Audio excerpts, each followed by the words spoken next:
ಸರಿ, ಶಶಿ ತರೂರ್ ಕತೆ ಎಲ್ಲ ಆಯ್ತಾ? ಆಯ್ತು ಸರ್. ಸರಿ, ಅವ್ರು ಬಿ ಜೆ ಪಿಗೆ ಹೋಗ್ತಾರೆ ಅಂತ ಸುದ್ದಿ ಹೋಗ್ಬಿಟ್ಟು ಏನು ಮಾಡ್ತಾರಂತೆ ತಿರುವನಂತಪುರಮಲ್ಲಿ. Shashi Tharoor B J P ticket ಗೆಲ್ಲೋದು, ಅಯ್ಯ ಹಣೆ ಬರ. ನಂಬರ್ 1 ಗೆಲ್ಲಲ್ಲ, ನಂಬರ್ 2 ಪಾಪ, ಅಯ್ಯ ಪಾಪ. ಆ ರಾಜೀವ್ ಚಂದ್ರಶೇಖರ್ ಎಲ್ಲಿ ಹೋಗ್ಬೇಕು? ಏನ್ರಪ್ಪ ನೀವು ಬಿ ಜೆ ಪಿ ಕರ್ಕೊಂಡು ಅವ್ರಿಗೆ ಮೋಸ ಹಿಂಗ ಮಾಡೋದ? ಅಲ್ಲ, ಬಿ ಜೆ ಪಿಯವ್ರು ಹೇಳಿಲ್ಲ. ಆಯಿತು, ಇನ್ನು ನಮ್ಮದೇನೋ ಸ್ಯಾಟಲೈಟ್ ಬೇರೆ ನಾಳೆ ಒಂದು ಕಳಿಸ್ಕೊಡ್ತಿದ್ದಾರೆ ಮೇಲಕ್ಕೆ, ಬೇಹುಗಾರಿಕೆ ಉಪಗ್ರಹ ಅಂತ. ಇದೆಲ್ಲ ನಡೀತಿರೋದ್ರಿಂದ ಇದು ನಿಮ್ಮ ಗಮನ ಸೆಳೀತಿದೆ ಅಷ್ಟೇ. ಇಲ್ಲರಿ ಎಷ್ಟೋ ಸರಿ ಕೆಲವು ಸ್ಯಾಟಲೈಟ್ಗಳು ಹೋದಾಗ ಇವತ್ತು ಇಸ್ರೋ ಒಂದು ಉಪಗ್ರಹವನ್ನು ಹರಿಸಿತು ಅಂತಂದ್ಬಿಟ್ಟು ಸುಮ್ಮನೆ ಆಗ್ತೀರಿ, ಕೈ ತೊಳ್ಕೊತೀರಿ ಅಷ್ಟೇ. ಇದೆಲ್ಲ ನಡೀತಿರೋದ್ರಿಂದ ಸ್ವಲ್ಪ ಗೊತ್ತಾಗ್ತದೆ ಇಂಪಾರ್ಟೆನ್ಸ್. ಏನೋ ತುಂಬ ಇದೆ. ಬೇಸಿಕಲಿ ನೀವು ಎಷ್ಟು ಸ್ಯಾಟಲೈಟ್ ಹಾಕ್ಕೊಂಡಿದ್ದೀರಿ, ಸ್ಟ್ರಾಟಜಿಕಲಿ ಹೆಂಗೆ ಪೊಸಿಷನ್ ಆಯಿತು, ನಂಬರ್ 1. ರೆಸಲ್ಯೂಷನ್ ಆಫ್ ಕ್ಯಾಮ್ರಾಸ್ ಏನು, number 2. Under what weather conditions ಎಲ್ಲ ಅದು ವರ್ಕ್ ಮಾಡುತ್ತವೆ ಅನ್ನೋದು ಮತ್ತು ಇದು this can look through clouds, this can work in nights ಅಂತ ಇದೆ ಈ ಸ್ಯಾಟಲೈಟಲ್ಲಿ. ರೆಸಲ್ಯೂಷನ್ ಆಫ್ ಕ್ಯಾಮ್ರಾಸು ಇಸ್ರೋ ಅಧ್ಯಕ್ಷರೆಲ್ಲೋ ಹೇಳ್ತಾ ಇದ್ರು, ಮದ್ರಾಸ್ ತಮಿಳ್ನಾಡಲ್ಲೆಲ್ಲೋ ಹೇಳ್ತಾ ಇದ್ರು ಅವರು. ನಾವೀಗ ಮೊನ್ನೆ ಅಟ್ಯಾಕ್ ಆದಾಗ ಅವ್ರು ಕೊಟ್ಟಿದ್ದಂಥ ಕೆಲವು ರೆಸಲ್ಯೂಷನ್ಸ್, ಕ್ಯಾಮ್ರಾ ರೆಸಲ್ಯೂಷನ್ಸು 1 ಮೀಟ್ರಲ್ಲಿತ್ತು ಅಂತ. 1 ಮೀಟರ್ ರೆಸಲ್ಯೂಷನ್. 1 ಮೀಟರ್ ಅಂದರೆ ಭೂಮಿಯಿಂದ 1 ಮೀಟರ್ ಎತ್ತರಕ್ಕೆ ಇರುವ ಪದಾರ್ಥವನ್ನು ಅದು ಹಿಡಿದು ನಿಲ್ಲಿಸತ್ತೆ, ತೆಕ್ಕೊಳ್ಳತ್ತೆ. That's practised in Israel. Because ಕಾರ್ಗಳು ಹೋಗ್ತಾ ಇದ್ದರೆ 100 ಕಾರ್, ಅದರಲ್ಲಿ 1 ಕಾರ್ನ ಇಟ್ ಕ್ಯಾನ್ ರೆಕಗ್ನೈಸ್. ಆ ಲೆವೆಲ್ ಆಫ್ ಪ್ರಿಸಿಷನ್ ಬಂದ್ಬಿಟ್ಟಿದೆ ಇವಾಗ. ಎಸ್, ಇನ್ನು ದೇಶಾದ್ಯಂತ ಇವತ್ತು ಎನ್ಐಎ ಭರ್ಜರಿ ಭೇಟಿಯಾಡಿದೆ. ಪಾಕಿಸ್ತಾನಕ್ಕೆ ಅತ್ಯಂತ ಸೂಕ್ಷ್ಮಾತಿ ಸೂಕ್ಷ್ಮ ವಿಚಾರಗಳನ್ನು ರವಾನಿಸ್ತಾ ಇದ್ದಂಥ ಹರಿಯಾಣದ ಯೂಟ್ಯೂಬರ್ ಜ್ಯೋತಿ ಮಲ್ಹೋತ್ರಾ ಸೇರಿದಂತೆ 6 ಮಂದಿಯನ್ನ ಎನ್ಐಎ ಟೀಮ್ ಬಂದಿದೆ. ಒಟ್ಟು 3 ಬಾರಿ ಪಾಕಿಸ್ತಾನಕ್ಕೆ ಹೋಗಿ ಬಂದಿದ್ರಂತವರು.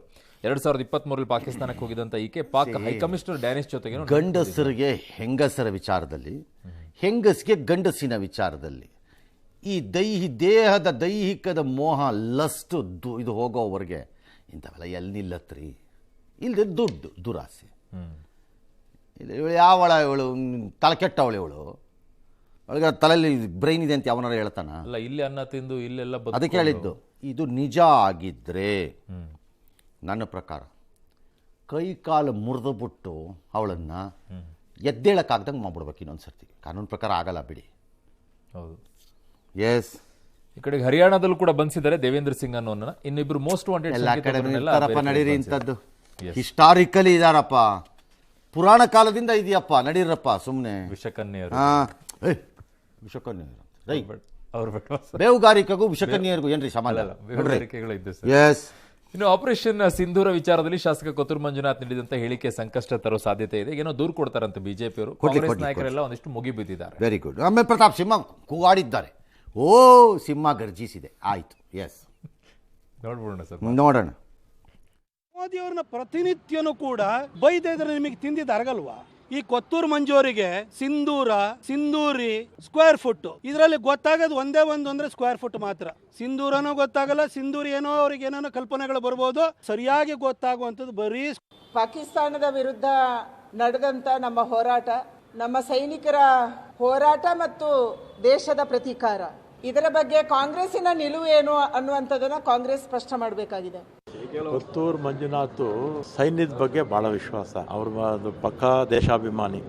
ಸೈನ್ಯದ ರಾಮಲಿಂಗಾರೆಡ್ಡಿ ಅವರು ಅಲ್ಲಿ ದುರ್ಬಿನ್ ಹಾಕೊಂಡು ಕೂತಿದ್ರು, ಅವ್ರು ಟ್ರೈನಿಂಗ್ ತಗೋತಾ ಇದ್ದಾಗ ಆರ್ಮಿನಲ್ಲಿ. ಅವ್ರ ಫಾದರ್ ಮೇಜರ್ ಜನರಲ್ಲು, ಇವರು ಕರ್ನಲ್. ಯಾರು? ಇವ್ರು ಲೆಫ್ಟಿನೆಂಟ್ ಕರ್ನಲ್. ಅವ್ರ ಫಾದರ್ ಮೇಜರ್ ಜನರಲ್, ಅವ್ರ ತಾತ ಮೋಸ್ಟ್ಲಿ ಕ್ಯಾಪ್ಟನ್ ಇರಬೇಕು. ದೇಶಾಭಿಮಾನಿ ಯಾವನು ಹೇಳ್ದವ್ ನಾವು ದೇಶಾಭಿಮಾನಿ ಅಲ್ಲ ಅಂತ ರಾಮಲಿಂಗಾರೆಡ್ಡಿ. ನೀವು ಏನ್ರಿ ತಿಪ್ಪೆ ಸಾರಿಸೋ ವ್ಯವಹಾರ ಯಾವತ್ರಿ ನಿಲ್ಲಿಸ್ತೀರಿ ರಾಮಲಿಂಗಾರೆಡ್ಡಿ ಅವರು? ಎಲ್ಲದಕ್ಕೂ ತಿಪ್ಪೆ ಸಾರಿಸ್ತಿರ್ತೀರಲ್ಲ. ಕೆಲವು ಖಂಡ ಯಾವನ್ರಿ ಹೇಳಿದ್ದವು ದೇಶಾಭಿಮಾನಿ ಅಲ್ಲ ಅಂತ? ನಾವೇನೋ ಹೇಳಿದ್ವಾ ದೇಶದ್ರೋಹಿ ಅಂತ? ಬಾಯಿ ಮುಚ್ಕೊಂಡು ಮಾಡೋ ಕೆಲಸ ಮಾಡಪ್ಪ, ನಿಲ್ಲಿಸು ಬೇಡ ಇದೆಲ್ಲ ಅಂತ ಹೇಳಿರೋದು ಅಷ್ಟೇ. ಯಾರು ಹೇಳಿದ್ದು ದೇಶಾಭಿಮಾನಿ ಅಲ್ಲ ಅಂತ? ಅನುಮಾನ ವ್ಯಕ್ತಪಡಿಸ್ತಾ ಇದ್ರೆ ದೇಶಾಭಿಮಾನಿ ಆಗ್ತಾರೆ. ನಮಗೆ ಡೌಟ್, ಹಂಗಾರೆ ನಮಗೆ ಡೌಟ್ ಇತ್ತು ಅಂತನಾ? ಆಲ್ ರೈಟ್, ರಾಮಲಿಂಗಾರೆಡ್ಡಿ ಅವ್ರ ಸರ್ಟಿಫಿಕೇಟ್ ದೇಶಾಭಿಮಾನಿ ಆಯಿತು, ಒಪ್ಕೊಂಡ್ವಿ, ನಡಿ ಆತ ಕಡೆ ಸುಮ್ಮನೆ ನಡ್ರಿ. ಯಾವತ್ತಿಗೂ ನಾವು ಸೇನೆಗೆ ಬೆಂಬಲ ಕೊಡ್ತೀವಿ ಅಂತ ಕೃಷ್ಣ ಬೈರೇಗೌಡ ನಿಮ್ಗೆ ಕೊಡಲ್ಲ ಅಂತ ಹೇಳಿದೀವ. ಆಪರೇಷನ್ಸನ್ನು ಮಾತಾಡೋಕ್ಕೆ ಹೋಗಬೇಡಿ, ಸಾಕ್ಷ ಪಾಕ್ಷ ಅಂದ್ಕೊಂಡು ಫುಟ್ಪಾತಲ್ಲಿ ಗಟರ್ ಪಾಲಿಟಿಕ್ಸ್ ಮಾಡಬೇಡಿ, ಮಾನ ಮರ್ಯಾದೆ ಹರಾಜು ಹಾಕಿಸ್ಕೋತೀರಿ. ಪಾಕಿಸ್ತಾನ ಅರೆ ಒಪ್ಕೋತಿದೆ, ಅವರೇ ಹೌದು ತಗಳಿ ಸಾಕ್ಷ್ಯ ಅಂತ. ಇಲ್ಲಿ ಜೋಕರ್ಗಳಾಗ್ಬಿಡಬೇಡಿ ಅಷ್ಟೇ. ಇಲ್ಲ ನಾವು ಜೋಕರ್ ಆಗಲೇಬೇಕು ಅಂತಿದ್ರೆ ಆಗಿ, ಯಾವುದಾದ್ರು ಟೆಲಿವಿಷನಲ್ಲಿ ಒಂದು ಸೀರಿಯಲ್ಗೆ ಒಂದು ಟೈಮ್ ಕೊಡಿಸ್ತೀನಿ, ಬೇಕಾದ್ರೆ ಒಂದು ಇದು ಮಾಡ್ಕೊಳ್ಳಿ ಶೋ ಮಾಡ್ಕೊ ಅಷ್ಟು. ಇನ್ನು ಪಹಲ್ಗಾಮ್ ದಾಳಿಗೆ ಪ್ರತಿಕಾರವಾಗಿ ಭಾರತ ನಡೆಸಿದಂಥ ಆಪರೇಷನ್ ಸಿಂಧೂರಕ್ಕೆ ಪಾಕ್ ತಂಡ ಹೊಡೆದಿದೆ. ಮೇ 10ನೇ ತಾರೀಕಿಗೆ ಸಾಂಬಾ ಕತುವಾ ಗಡಿಯಲ್ಲಿ ಬಿಎಸ್ಎಫ್ ಪಾಕ್ ಸೇನಾ ಪೋಸ್ಟ್ ಅನ್ನ ಉಡಿಸ್ ಮಾಡಿತ್ತು. ಪಾಕ್ ರೇಂಜರ್ಗಳು ಪ್ರಾಣ ಉಳಿಸ್ಕೊಳ್ಳೋಕೆ ಹೆಂಗೆ ಓಡಿದ್ರು ಅನ್ನುವಂಥದ್ದು ದೃಶ್ಯ ಈಗ ಆಚೆ ಬರ್ತಾ ಇದೆ. ಆ ದೃಶ್ಯವನ್ನು ನೋಡಿ. ಇನ್ನೊಂದು ಕಡೆಗೆ ಪಾಕ್ ಟರ್ಕಿ ಡಮ್ಮಿ ಡ್ರೋನ್ಗಳು ಹೆಂಗೆ ಪತ್ತೆ ಆಗ್ತಿದೆ ಅಂದರೆ ಬ್ಯಾಟ್ರಿ ಎಲ್ಲ ಡೆಡ್ ಆಗಿಬಿಟ್ಟು ಬಿದ್ದಿದಾವಂತೆ. ಅವ್ನು ಹುಡುಕ್ತಾ ಇದ್ದಾರೆ, ಈಗ ಸಿಗ್ತಾ ಇವೆ. ಅನೂಪ್ ಘರ್ ಗಡಿಯಲ್ಲಿ ಬ್ಲ್ಯಾಕ್ಔಟ್ ಘೋಷಣೆ ಮಾಡಿದ್ರಲ್ಲ, ಆ ಸಂದರ್ಭದಲ್ಲಿ ನೇವಿ ಏನೋ ಇನ್ನೊಂದು ವಿಡಿಯೋ ಕೊಟ್ಟಿದ್ದಾರೆ, ನಾವು ರೆಡಿ ಅಂತ. ಆಯ್ತರಪ್ಪ, ನೀವು ರೆಡಿಯಾಗಿರ್ರಪ್ಪ, ಯಾರು ಬೇಡ ಅಂದವರು ರೆಡಿಯಾಗಿರ್ರಪ್ಪ. ಇನ್ನು ರೇಂಜರ್ಗಳು ಪ್ರಾಣ ಉಳಿಸ್ಕೊಳ್ಳೋಕೆ ಓಡಾಗಿದ್ದಾರೆ ಅಲ್ರಪ್ಪ. Let us talk common sense. ಈಗ ಅಲ್ಲೇ ನಮ್ಮ ಕಡೆಗೆ ಬಂದಿದ್ದೀರಿ, ನಾವು ಓಡಾಯ್ತಿರ್ಲಿಲ್ವಾ? ಅಲ್ಲೇ ನಿಂತ್ಕೊಂಡು ಬಾ ಕಮಾನ್ ಅಂತ ಓಡಿಸ್ಕೊತಿದ್ವಾ? ಓಡ್ಲೇಬೇಕಲ್ಲ, ಓಡ್ಲೇಬೇಕು, ಯಾರಾದ್ರೂ ಓಡ್ತಾರೆ. ನಮ್ದು ಇಲ್ಲಿ ಪಾಯಿಂಟ್ ಏನಂದ್ರೆ ಎಗೈನ್ BSF ರೋಲ್, ನಮ್ಗೆ ಆ ಪಾಯಿಂಟ್ ಇಂಪಾರ್ಟೆಂಟ್. BSF ಹೇಗೆ ತನ್ನ the first line of defence ಯಾವುದು ಈ ದೇಶವನ್ನು ರಕ್ಷಣೆ ಮಾಡುವಲ್ಲಿ ಮೊದಲು ಎದೆ ಕೊಡೋರು ಯಾರು? BSF. ಅವ್ರ ಪಾತ್ರ ಎಂದಿಗೂ ಬರದೇ ಇಲ್ಲ ಪಾಪ. ನಮ್ಮ ಪೊಲೀಸ್ ಡಿಪಾರ್ಟ್ಮೆಂಟಲ್ಲಿ ಕಾನ್ಸ್ಟೇಬಲ್ಗಳು ಮುಖರ್ಕೊಂಡು ಕೆಲಸ ಮಾಡಿರುತ್ತವೆ, ಅವ್ರಿಗೆ ಗೊತ್ತೇ ಆಗಲ್ಲ ಪಾಪ. ಅವರೆಲ್ಲ ಸೈಡಲ್ಲಿ ನಿಲ್ಸ್ಬಿಟ್ಟಿರ್ತಾರೆ, ಫೋಟೋನಲ್ಲಿ ಆಫೀಸರ್ಗಳೆಲ್ಲ ಫ್ರಂಟಲ್ಲಿ ಕೂತಿರ್ತಾರೆ ಹಿಂಗೆ. ಹಂಗೆ ಪಾಪ ಇದು BSFದು ಅವ್ರದ್ದು ಆಪರೇಷನ್ ಇದೆಯಲ್ಲ ಈ ಸರಿ BSFದು ಇಟ್ಸ್ ಟ್ರಮಂಡಸ್ಲಿ ವೆಲ್ ಡನ್ ಅಂತ ಬರ್ತಾ ಇದೆ ರಿಪೋರ್ಟ್ಸ್. ತುಂಬ ಚೆನ್ನಾಗಿ ಮಾಡಿದ್ದಾರೆ ಅಂತ. ದಾಟ್ಸ್ ವಾಟ್ ಈಸ್ ನಾವು ನೋಡಬೇಕಾಗಿರೋದು. ಎಸ್. ಇನ್ನು ಟರ್ಕಿ ವಿಚಾರದಲ್ಲಿ ಈಗ ಬೈಕಾಟ್ ಕ್ಯಾಂಪೇನ್ ಜೋರಾಗಿದೆ. ಅಜರ್ಬೈಜಾನ್ ಮತ್ತು ಟರ್ಕಿ. ಮತ್ತೆ ಟರ್ಕಿಯಿಂದ ಹೆಚ್ಚಿನ ರೀತಿಯಲ್ಲಿ ಆಮದಾಗ್ತಾ ಇತ್ತಲ್ಲ ಮಾರ್ಬಲ್, ಡ್ರೈ ಫ್ರೂಟ್ಸ್, ಇವುಗಳನ್ನೆಲ್ಲ ಬಂದ್ ಮಾಡ್ತಾ ಇದ್ದಾರೆ. ಬಟ್ಟೆಗಳನ್ನೆಲ್ಲ ಕೂಡ ಬಂದ್ ಮಾಡ್ತಾ ಇದ್ದಾರೆ. ಅಮೃತ ಶಿಲೆಯನ್ನು ತರಿಸ್ಕೊಳ್ತಾ ಇದ್ರಂತೆ, ಅದನ್ನು ಬಂದ್ ಮಾಡ್ಬಿಡ್ತೀವಿ ಅಂತ ಹೇಳಿ ಉದಯಪುರ ಮಾರ್ಬಲ್ ಪ್ರೊಸೆಸರ್ಸ್ ಅಸೋಸಿಯೇಷನ್ ಸುಮ್ಮನೆ ಬಿಡ್ರಿ, ಅವನೊಬ್ಬ ಯೂಸ್ಲೆಸ್ ಫೆಲೋ ಇದಾನಲ್ಲ, ಅವನೇನೋ ಮಾಡ್ತಾನೆ. ಬಟ್ ಅಫ್ಘಾನಿಸ್ತಾನದಿಂದ ತರಿಸ್ಕೊಳ್ತಾ ಇದ್ದಾರೆ. ತರಿಸ್ಕೊತೀವಿ, ನಮ್ಗೆ ಇಷ್ಟ ಬಂದ ಕಡೆಯಿಂದ. ಮಾಜಿ ಸಂಸದ DK ಸುರೇಶ್ ಅವರು ಕನಕಪುರ ತಾಲೂಕು ಬಮೂಲ್ ಹಾಲು ಒಕ್ಕೂಟದ ನಿರ್ದೇಶಕ ಸ್ಥಾನಕ್ಕೆ ಸ್ಪರ್ಧೆ ಮಾಡಿದ್ದಾರೆ. ಯಾಕಪ್ಪ ಅವ್ರಿಗೆ ಬೇಕಿತ್ತು? ಅಣ್ಣ ಹಿಂಗೆ ನಾಳೆ CM ಆಗ್ತಾರೆ, ಅಣ್ಣ ಮೋಸ್ಟ್ ಪವರ್ಫುಲ್ ಮ್ಯಾನು, ಹೇಳಿದ್ಮೇಲೆ ಅಣ್ಣ ಕೇಳ್ತಾರೆ. MP ಆಗಿದ್ದವರು ಏನು power. CM next DK Shivakumar CM ಆದರೆ ಇವರೇ ಡೆಪ್ಯೂಟಿ CM ಟೈಪು ಅನಫಿಷಿಯಲಿ. ಇದು ಯಾಕಪ್ಪ ಬೇಕು? ಭಾಳ ಸಿಂಪಲ್ಲು. ಕೆಲಸವಿಲ್ಲ ಈಗ ಅವ್ರಿಗೆ, ಏನಾದ್ರು ಒಂದು ಕೆಲಸ ಬೇಕು, ಇದಕ್ಕೆ ನಿಂತಿದ್ದಾರೆ. ನಾಳೆ KMF ಡೈರೆಕ್ಟರ್ ಇದು ಚೇರ್ಮನ್ಶಿಪ್ಗೆ ಅರ್ಜಿ ಹಾಕ್ತಾರೆ, ನೋಡ್ತಾ ಇರಿ. ಇನ್ನು ಕನ್ನಡ ನೆಲದಲ್ಲಿ ಕನ್ನಡಿಗನೇ ಸಾರ್ವಭೌಮ. ಆದರೆ ಎಲ್ಲಿಂದಲೂ ಕೂಡ ಬೆಂಗಳೂರಿಗೆ ಬಂದ್ಬಿಟ್ಟು ಇಲ್ಲಿ ಏನೇನು ಮಾಡ್ತಾರೆ ಅಂತಂದ್ರೆ, ಒಂದು ಕೋರಮಂಗಲದಲ್ಲಿ GS ಸೂಟ್ ಹೋಟೆಲ್ ಅಂತೆ ಕನ್ನಡಿಗರನ್ನ ನಿಂದಿಸುವಂತ ಡಿಸ್ಪ್ಲೇ ಬೋರ್ಡ್ ಬೇರೆ. ಇದು ನಿಜ ಆಗಿದ್ರೆ, ಅದನ್ನು ಮಾಡಿದ್ರೆ ಎರಡೂ ಓನರ್ಗಳಿಗೆ ಕಾಲ ಮುರಿದು ಹಲ್ಲು ತುರಿಸ್ಬಿಡ್ಬೇಕು. ಕಾನೂನು ಪ್ರಕಾರ ಮಾಡೋಕ್ಕಾಗಿಲ್ಲ, ನಮ್ಮ ಕೈಲಾಗ್ತಾ ಇಲ್ಲ. ಆ ಹೋಟೆಲ್ಲು ಬಿಸ್ನೆಸ್ ಮಾಡಕೂಡ್ದು, ನಡ್ಸಕ್ಕೆ ಬಿಡಬೇಡಿ ಆ ಹೋಟೆಲ್ನ ಬಿಸ್ನೆಸ್ಗೆ. ನಂಬರ್ 3, ಆ ಎರಡು ಕಚಡಗಳು ಯಾರಿದ್ದಾರೆ, ಎರಡು ಕಪ್ಪಾಳಕ್ಕೆ ಬಿಟ್ಬಿಟ್ಟು ಗಡಿಪಾರು ಮಾಡಿ ಇರ್ಕೂಡ್ದು, ಇಲ್ಲಿ ಇರ್ಕೂಡ್ದು, ಗಡಿಪಾರು ಮಾಡ್ಬೇಕು ಅವ್ರನ್ನ. ಇಲ್ಲಿದ್ರೆ ಡೆಫಿನೆಟ್ ಹೇಳ್ತೀನಿ, ಅದ್ರ ಮುಂದೆ ಗಲಾಟೆ ಮಾಡಿಸ್ತೀವಿ. ಅಂದರೆ ಗಲಾಟೆ ಅಂದರೆ ಪ್ರತಿಭಟನೆ ಮಾಡಿಸ್ತೀವಿ, ನಾವು ಬಿಡಲ್ಲ. ಅಲ್ಲಿ ಬಿಸ್ನೆಸ್ ನಡಿ ಕೂಡ್ದು ಅವ್ರದ್ದು. ಎಷ್ಟು ಧೈರ್ಯ ಹಂಗೆ ಗುದ್ದುಬಿಟ್ರೆ ಹಲ್ಲೆಲ್ಲ ಉದುರೋಗ್ಬಿಡ್ಬೇಕು. ಹಂಗೆ ಎಲ್ಲಿಂದಾನ ಬಂದಿದ್ದಾನೆ ಅಯೋಗ್ಯ, ತಿನ್ನಕ್ಕೆ ಅನ್ನ ಇಲ್ಲದೆ ಇರೋನು. ಕೇರಳ ಅಂತೆ, ಕೇರಳ ಕೇಳಿ ಕೇರಳದವ್ರನ್ನೆಲ್ಲ.